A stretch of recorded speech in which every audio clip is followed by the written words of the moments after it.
Mark, looking ahead to the summer now, we keep reading reports of clear-outs of squad and big rotation. What can we realistically expect? If you're a Spurs fan, what can you expect now?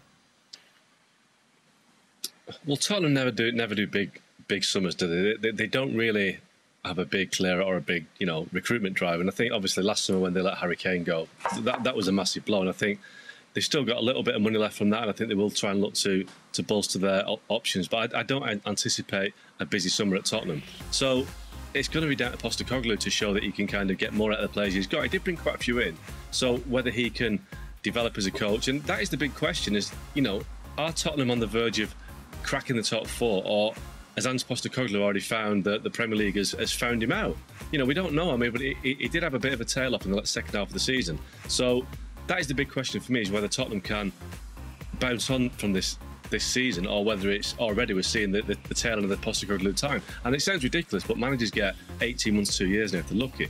And Tottenham's a strange club in the sense that they are probably the most underperforming, underachieving big club in Europe. They've got the best ground in Europe. They've got an amazing training ground, as Jurgen said. They've had Harry Kane, they've had Pochettino, Mourinho, Conte, all these great managers, but they never win anything. So the pressure is on Postecoglou to deliver, but they haven't got the finances or the financial ambition to challenge the Liverpools, the Man United, the Cities, the Chelseas to do it. So I think Ange Postecoglou's hands will be tied slightly in the summer in terms of what he can bring in.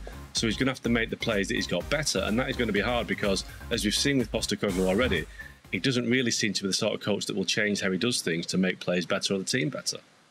Jurgen, if you get at a point with Daniel Levy and your Postecoglou this week, are you saying to him, look, I need a strike, I need an out-and-out number 9?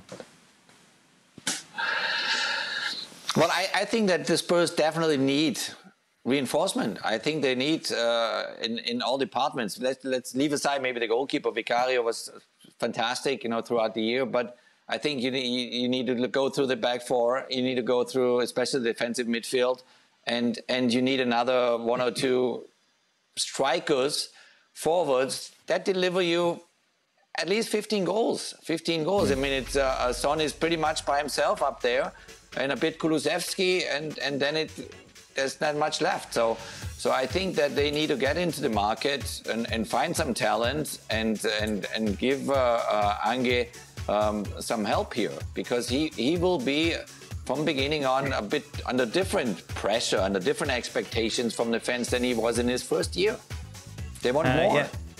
You take a look, obviously we saw the defenders, you see the midfield here, and it's trying to get Maddison, but it's interesting that Oggy mentioned Maddison, whose kind of form replicated that of Spurs. Yeah. Great when he came in, got injured, and then really didn't do much, did he? No, when he came back.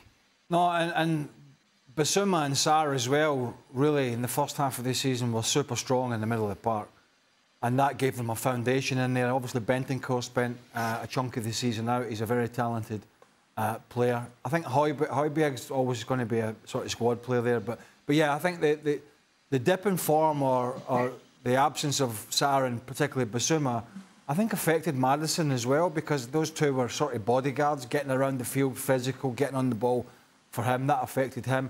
They've got options in the wider positions and in the front line with Kulusevski, Werner coming in full time, I believe now, Brennan Johnson.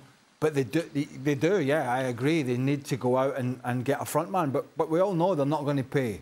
They're not going to go and fight tooth and nail with Chelsea, United, Arsenal, City, the rest in England to get that top player. So they're going to have to find it from somewhere else. Now, Postecoglou's managed around Asia and obviously Australia and blah, blah, blah. And he did it at Celtic, picked some really good players out for not a lot of money from Japan and countries around that area. It's whether they feel we can go back into that kind of market for untapped talent who are cheaper that can come in and do a job, because doing the job at Celtic, obviously coming in, is a little bit easier than coming in and doing it in the Premier League.